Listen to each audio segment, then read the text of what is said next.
Today we're finishing up our series. We are finishing up our series. If this is a test, how well can you listen? Following me, and it's a series that we've decided to start this year on in the year of a pandemic, as there's so much that challenges our faith, so many of the actual rhythms of our faith, going to church, being able to sing with others, being able to worship and study the Word in community. In this season, we've been exposed in many ways, and the encouragement is, the hope of this passage is that you would be able to fix your eyes on Christ and follow Him regardless of what weekly patterns you're able to engage in. And as we've been saying before, so for so many of us in this season, it's not that you're going to struggle to believe. For many of you, you will have questions about the faith, but even with that, your struggle won't be, is God there or does He exist? The struggle will be, how can you follow? How do you follow God in the midst of the season where we don't get all the other benefits of being a covenant community? But this is not just a struggle for our day and age. Even in Jesus' time, this is something that Jesus would tell His people. He would tell not just would-be disciples, follow me. He would actually tell His disciples, you, my disciple, follow me. Those who were known as disciples, He would say, follow me. And the portion that we're going to be reading today is when Jesus tells Peter, for the last time, follow me. It's the first thing that He tells Peter. It's the last thing that He tells Peter, follow me. And so that's the hope. Whether you are a would-be disciple, you're curious, you're genuinely interested in who Jesus is, whether that's you, or whether you are one where you've followed Christ and you're trying to figure out what does it mean to be able to follow Him. And so the big idea for today is this. Each follower of Christ is placed on a unique path for a strategic mission to bring God distinct glory.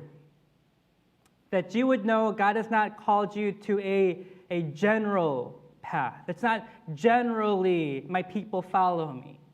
It's actually also very specific. That He tells certain individuals, you follow me. And that's the hope for you.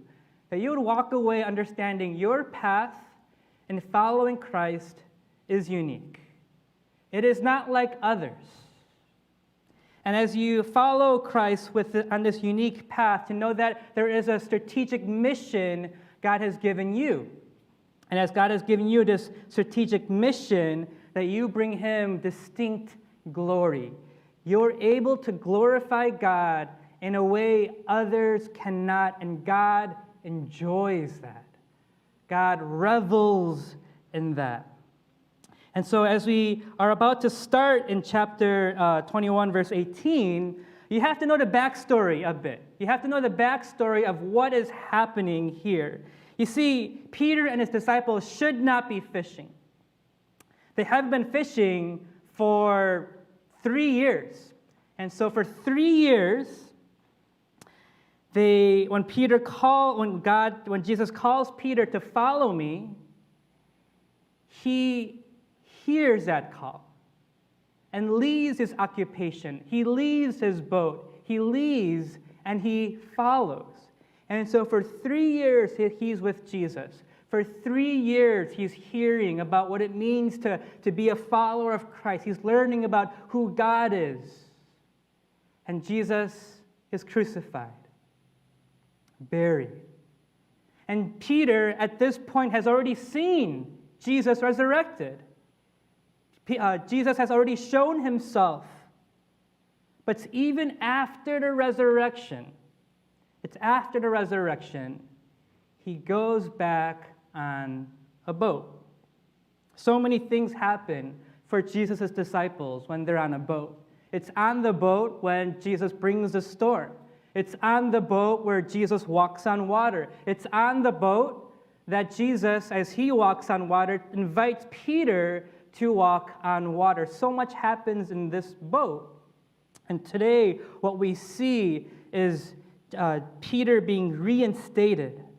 Because as Peter and his disciples, as they go back to the one thing they know how to do, and that's often what happens when you fail God, when you fail spiritually, you go back to something that you're comfortable in. So for Peter and his disciples, they're fishing, but they fish all night, and they gather nothing. So Jesus yells to them, throw your net to the other side. They drop the net. They pick up 153 fish. And then, at that moment, they recognize, we've done this before. And they recognize this is the Lord. And so Peter, he was probably just in this loincloth, because he was fishing all night, puts on clothes, because he's basically naked, to meet Jesus, because he's not going to go see Jesus naked, right? So he puts on clothes, and he jumps into the water, swims to the water, and there Jesus has this charcoal fire. This barbecue, roasting fish. And there's only 2 times in the Bible that talks about this kind of fire. The last time that we see is when Peter follows Jesus towards that night when he is crucified. And it's on that night, near the charcoal fire, when Jesus is being tried, questioned, that he rejects Jesus 3 times. That's the last time. And so as he goes to meet Jesus, Jesus has this fire ready. And you may think that's odd. Is Jesus trying to play this guilt trick game? Trying to make him feel worse than he already does? But what's the point of it? He puts this fire together, transforms the meaning of it, does a meal with him, and asks him 3 times, Peter, do you love me?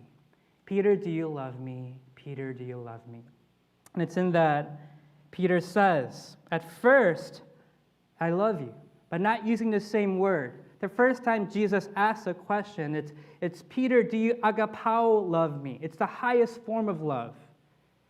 And Peter responds, not by saying, I love you with this agapao love, but this phileo love, this brotherly love. And then so Jesus asks again, do you agapao love me? Do you have the highest, most pure form of love for me? And again, Peter can't say that. So he says, I phileo love you. And so the last time Jesus asks, do you phileo love me? And that's when Peter says, that he's hurt, right? You know all things. You know that I phileo love you.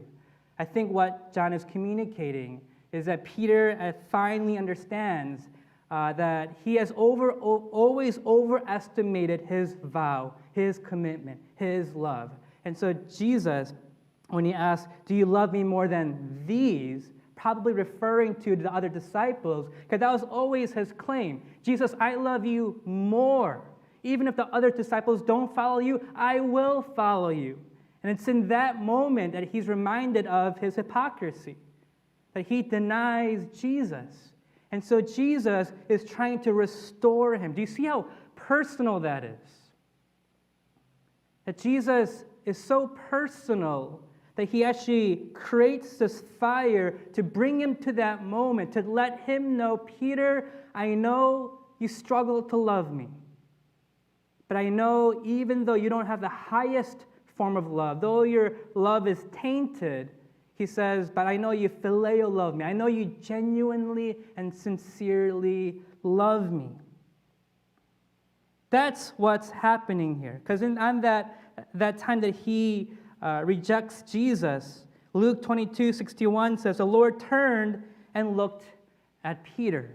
I mean, can you imagine? He denies Jesus, and then he looks, and Jesus looks, and they lock eyes. And it's in that moment he recognizes what he has done. And so what does he do in verse 62? He went out and wept bitterly. Jesus knows full well of all the ways Peter disappointed Jesus. But Jesus is the kind of God that he will reach out to us in our failure, especially, I would say, in our failure, to let us know he is committed to us and he's going to restore us. And so that's what he's doing. He is restoring Peter.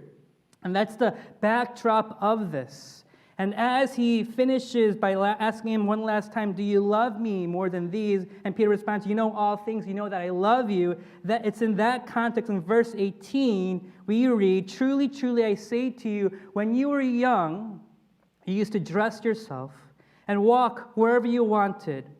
But when you are old, and now he's sharing a prophetic word, when you are old, you will stretch out your hands. Another will dress you and carry you where you do not want to go.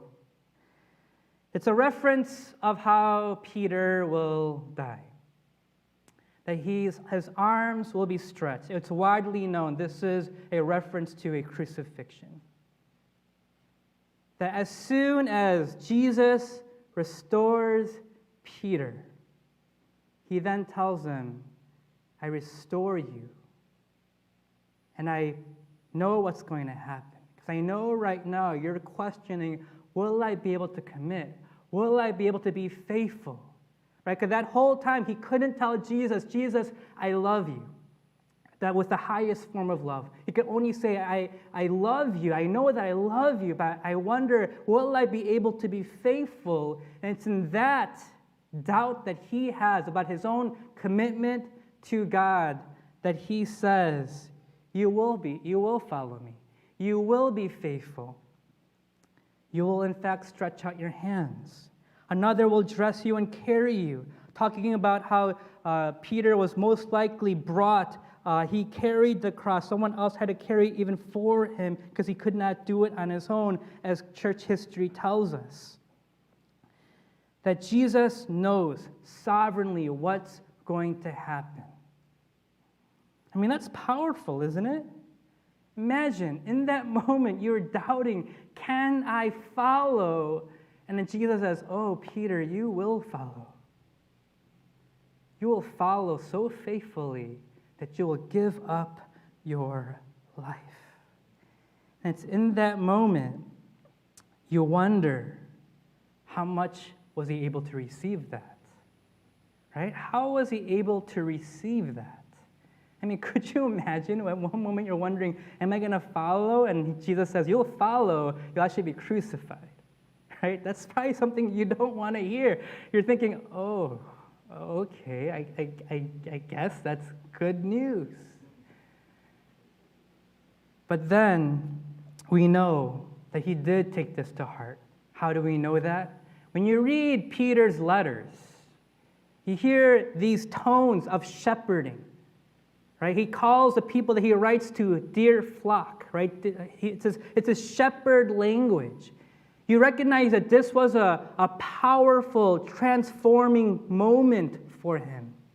But also, he now has a totally different understanding of what it means to follow Christ. Not only does he acknowledge that he will suffer, he actually even rejoices in it.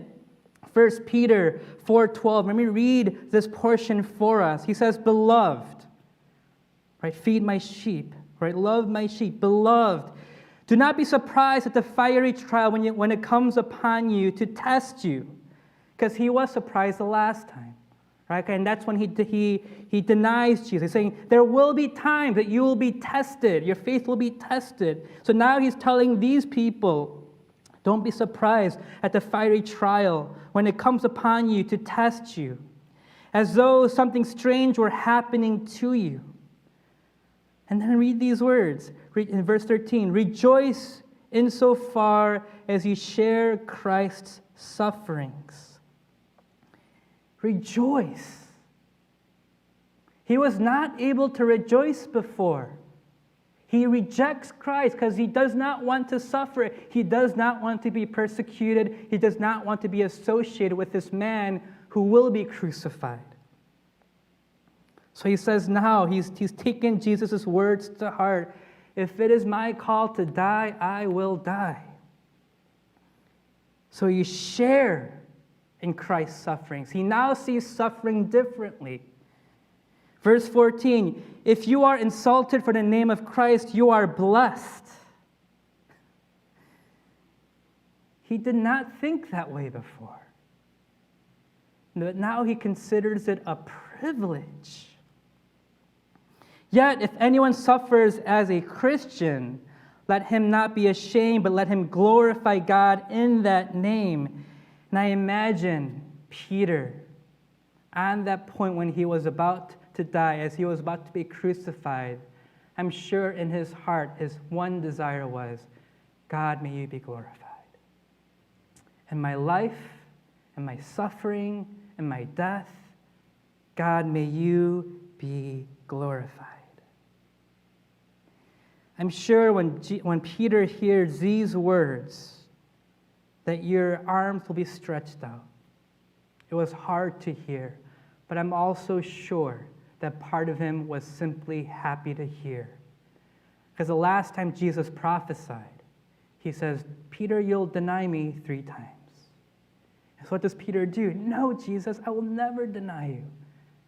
And then he hears hard words, but actually words that bring him joy. Peter, this time you'll be faithful. You'll be faithful till the end. And so we go back to John 21, verse 19. It says, this he said to show by what kind of death he was to glorify God. And after saying this, he said to him again, one last time, follow me. The path that you have, that I've given you, is a hard path. But don't be focused on that path. He just says, follow me. Follow me.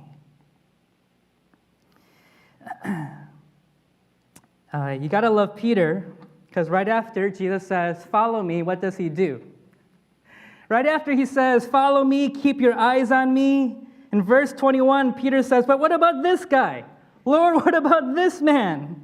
This powerful, transformative moment, right, when Jesus tells him what's going to happen to his life, and he says, okay, follow me. You could almost hear the music, right? This redemptive song, playing in the background. And then Peter says, yes, I will follow you. But how about him? Peter, fix your eyes on me. Okay, I'm doing that. But how about him? Lord, what about this man? Verse 20 talks about who this person is. Peter turned and saw the disciple whom Jesus loved following them, the one who also had leaned back against him during the supper and had said, Lord, who is it that is going to betray you? All of this we know is John, the author of this gospel. John and Peter were considered the closest of the disciples. They were probably good friends as well. And so as Jesus tells him, Peter, you will be so faithful that you will even die for me, he's saying, okay, well, what about John? And so this is Jesus' response. If it is my will that he remain until I come, what is that to you? And one last time, you follow me. What's he basically saying? Peter, it's none of your business. I can explain it all to you, but I don't have to. All you need to know in your life is that whatever challenges come your way, whichever path you end up taking for me, all you need to know, all you need to be focused about is you follow me. It's an emphatic you. It's you, capital Y-O-U. You follow me. You have to understand, your call to follow Jesus is your call to follow Jesus. You may even have in mind others who have professed faith, maybe at that same youth retreat or at that same moment, maybe you and a friend committed your lives to Christ. But that friend is no longer to be found or no longer faithful. And it's to you, Jesus would say, don't be worried about them. Don't be worried about them. You follow me. You may have gone to a church that have had some scandals and it's been known to be unhealthy, and maybe many of them are now so deeply hurt by it that they don't follow. And you see their life and you're tempted by it. And Jesus tells you, don't be worried about them. You follow me. Because when Jesus tells Peter, it shows us that one, he's sovereign through it, that he's actually foretelling what's going to happen. But it's also very personal, isn't it? It's in this moment of transformation. It's in that moment, Jesus tells Peter very personally, you follow me. Be faithful until death. And Jesus has no problem saying that to him. He's not worried about, this call that I have for Peter, it's not the same with John. Peter will die a martyr's death. John will not. And he's not worried about, is it fair or is it equal? Why? Because God in his wisdom does have a sovereign and good and personal plan for his disciples. All we're asked is you follow me. Don't be worried about everyone else. You follow me.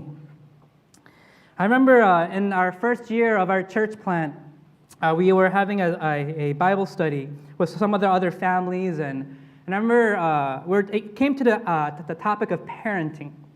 And one of the moms, Gail, she shared about her philosophy of parenting. And basically she was saying, I treat my children all differently. I discipline them differently. I give them different incentives. I have heart-to-heart moments in different ways with all of my children. And so for us, we're thinking, well, that doesn't sound fair. And so one parent actually, kind of asked the question, don't you then struggle with how you would then treat someone?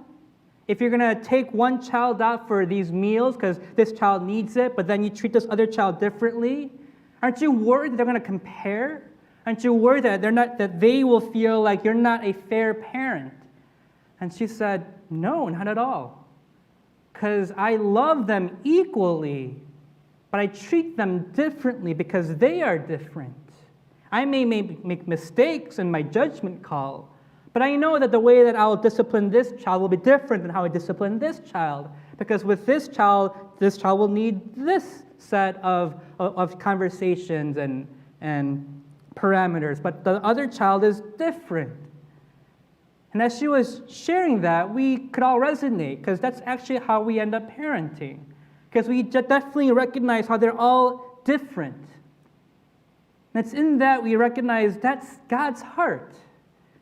That God sees you, knows what you can and can't handle, has spoken to you differently.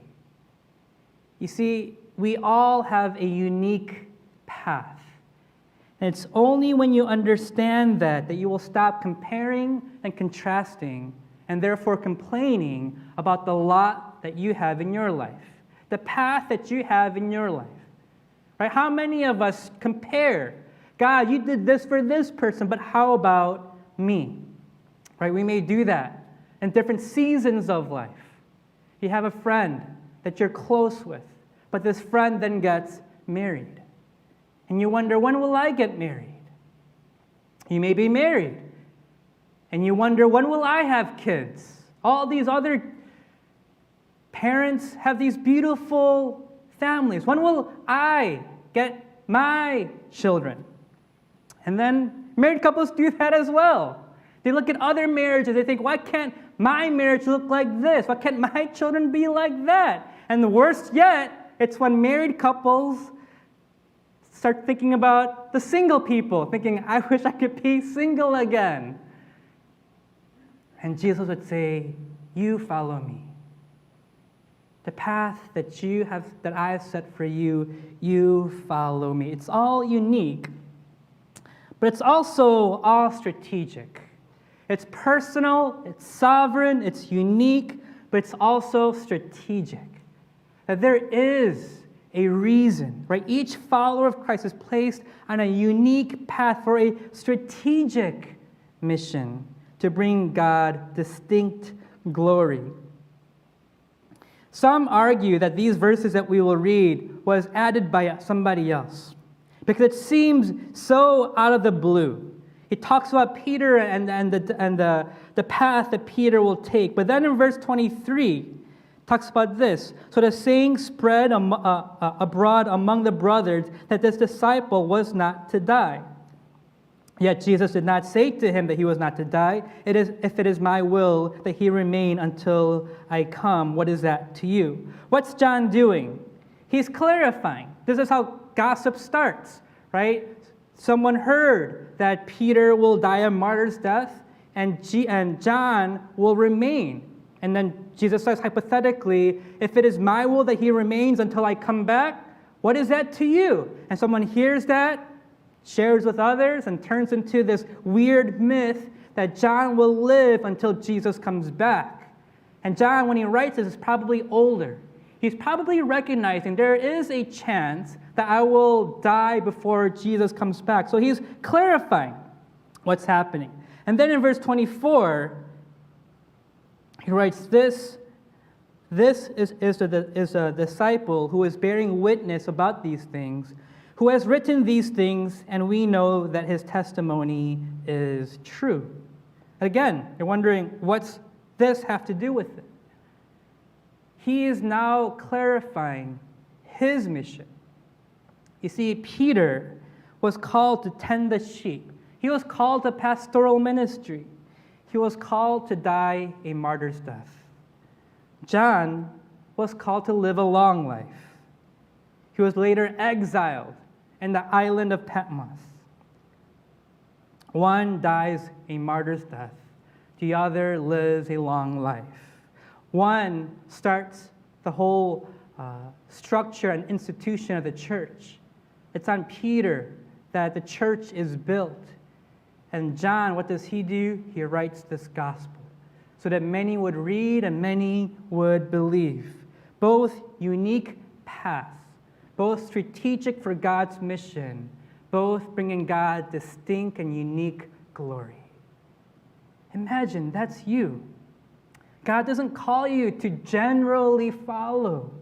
The whole idea of this series is you have to walk with God, not just attend on Sundays, not just to click here on a live stream. The challenge is, do you walk 3 miles an hour? It's a pace of walking. 3 miles an hour. Slowly, you make time to hear from the Lord. It's only when you do that, you start to sense God's call, His personal call on your life.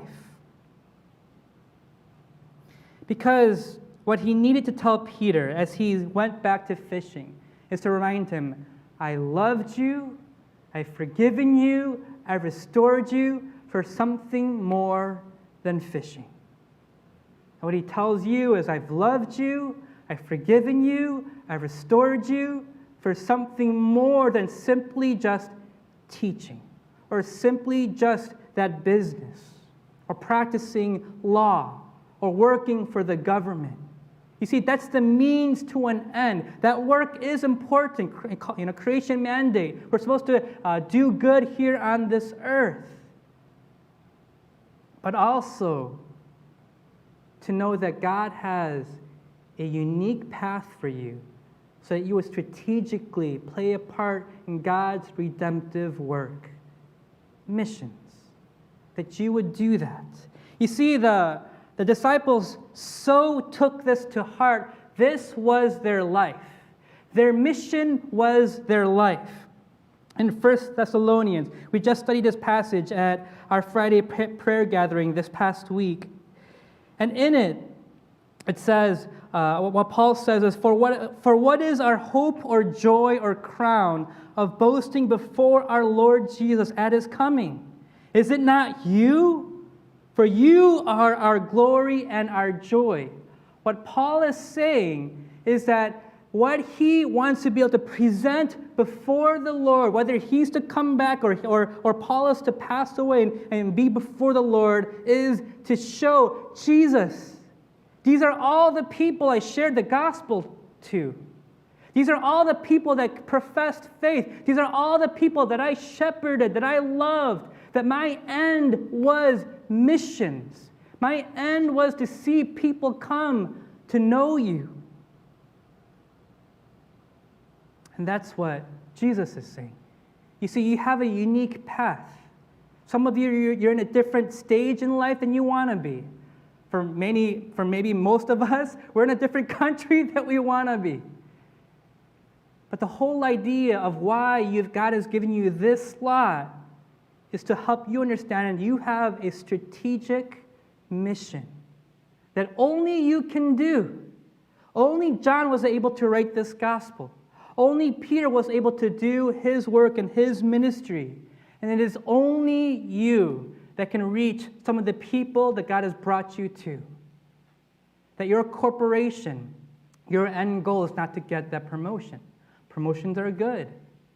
Salary increases, raises are great. But that is not your end-all be-all. Your end-all be-all in that company is that you are a light for Jesus. So much so that you like Paul, that you can say, my crown of boasting. The idea of the crown is what you would receive after you finish this race.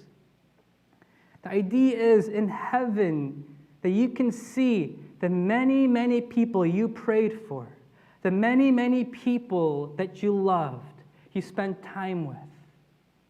It wasn't the most efficient use of time, but it was the best use of time. And the question is, do you have that heart? Because that's what you're created for. You're created to love that deeply, that intentionally, that when you get to heaven, you can say, these are the people that I loved with all of everything that I am. And then John finishes it all off in verse 25. There are so many other things, right? There are also many other things that Jesus did. Were every one of them to be written, I suppose that the whole world itself could not contain the books that would be written. What does John do as he writes? He writes, bringing glory back to Christ. That's it. That's his life. Even in this, you can tell that he never distinctly names himself. Because I think he's uncomfortable. He's probably that kind of person that would be the last to speak just because that's his personality. That's probably why he's stranded on the island of Patmos, right? Because for me, I'd go crazy wanting to meet with people. But for him, it was in that place he saw these revelations and writes the book of Revelation. Do you see? The path that God has for you is unique because it's for you and no one else. The only way you don't complain, the only way that you don't compare and contrast is you fix your eyes on Christ. You fix your eyes on him over and over and over again. And you say, God, whatever you want from my life, God, I give it to you. You know what's amazing about Peter's calling? After he hears that he will die a martyr's death, that he will die on the cross, he lives about 3 decades, 30 plus years with this burden, right? Knowing how he's going to die. But when you read his letter, you can tell that all that time only continued to purify his heart, transform his heart so that he would be able to rejoice. And so church historians like Clement of Rome, Tertullian, they write about how Peter dies. And there's even some accounts that say that Peter was crucified upside down because he didn't feel worthy to die the death that Jesus died. I mean, who does that? You know Peter, he's the one that denies. The reason he's able to do this is because the first time he didn't know what it meant to follow Christ. Because the first time that he denies him, he doesn't want the pain, he doesn't want the suffering. Because why? It's Jesus pre-cross. But now, Peter knows what Jesus goes through. He now knows the path, that the path to follow Jesus ends at the cross. And so, post-cross, he understands if I want to follow Jesus, it means that I'm willing to suffer and die. And if that be the case, God will be glorified. Who thinks like that? Those who understand that when Jesus goes to the cross, he does it also personally, strategically, for you and for your sin. That is the only way you will ever have the courage to be able to die a martyr's death. Church, the times are changing, and I hope you can recognize that. Back in my teens, I was a committed follower of Christ, and I remember thinking it's really pretty easy. Yeah, if you talk about Jesus, you'll be kind of a weirdo, but to be a Christian wasn't that crazy. But 20 years removed, 30 years removed, times have changed very quickly.